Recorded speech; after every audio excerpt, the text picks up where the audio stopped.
All right, this video corresponds to the energy lab. So in this lab, we're going to be investigating, with the help of these masses here, how does changing the mass on the gear pedal affect the speed of the rear tire, the tangential speed of the rear tire. And this involves some energy conversion. So at the beginning, we'll have some energy, and at the end, we'll have a different form of energy. And so the equipment that we have here is we have these varying masses that we can weigh. We have this oven mitt that'll help us slow down the tire so we don't burn our hands. We have the crank set at the largest gear in the front and the smallest gear at the back. And we have this speedometer, which will give us the tangential speed of the rear tire. And the way it does this is, as you can see on the tire, we have these different magnets all across in three different parts of the tire. And there is a magnet here that's hard to see. It's blocked out. But this magnet records every time a magnet passes by it as the tire spins.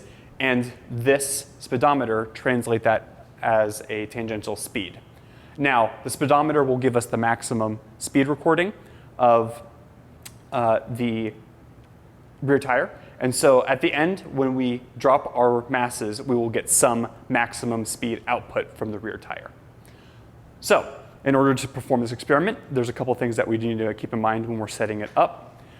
There's a level here, a bubble level, that'll help us be consistent with our drop height when we change the masses. And so what we're going to do is we're just going to remove this bolt. We're going to set this aside for a second, and we're going to put on two masses.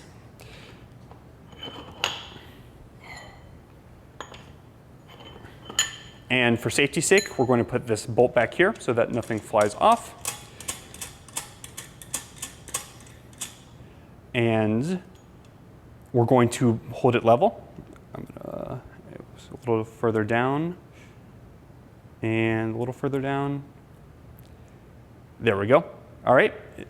We are level. And so then we just simply drop it.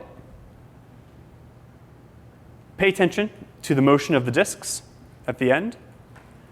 And after that's done, we can see that it's hard to see directly on the monitor, but we have reached a speed of 14.3 kilometers per hour.